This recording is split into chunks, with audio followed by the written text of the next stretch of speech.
Chapter 3. I let out a gasp and tried to struggle free, but the cold tentacles wrapped themselves tighter around my throat. I couldn't move. I couldn't scream.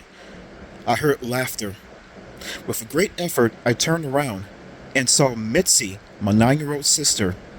She pulled her hands away from my neck and jumped back as I glared at her.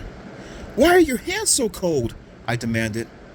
She smiled at me with her innocent, two-dimpled smile. "I put them in the refrigerator." "You what?" I cried. "You put them in the refrigerator? Why?" "So they'd be cold," she replied, still grinning. My sister has a really dumb sense of humor. She has straight dark brown hair like me, and she's short and a little chubby like me.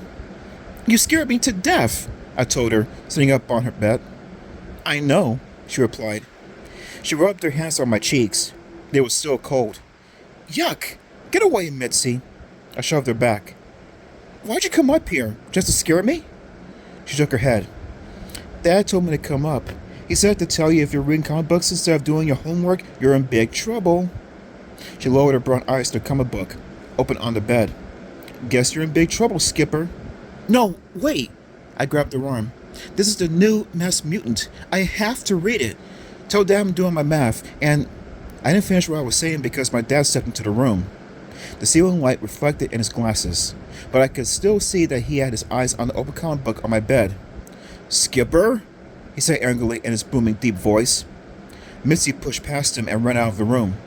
She wanted to cause trouble, but she never wanted to stay around once things got really ugly. And I knew things were about to get ugly, because I had already been warned 3 times that week about spending too much time on my comic book collection. "Skipper, do you know why your grades are so bad?" my dad bellowed. "Because I'm not a very good student," I replied. "A mistake." Dad hastened when I answered back. Dad reminds me of a big bear, not only because he growls a lot, but because he's big and broad. He has short black hair and almost no forehead. Really, his hair starts almost right above his glasses. And he has a big, booming roar of a voice, like a bear's roar. Well, after answering him back, he let out an angry roar. Then he lumbered across the room and picked up my carton of comic books, my entire collection. "Sorry, Skipper, I'm tossing these all out," he cried, and headed for the door.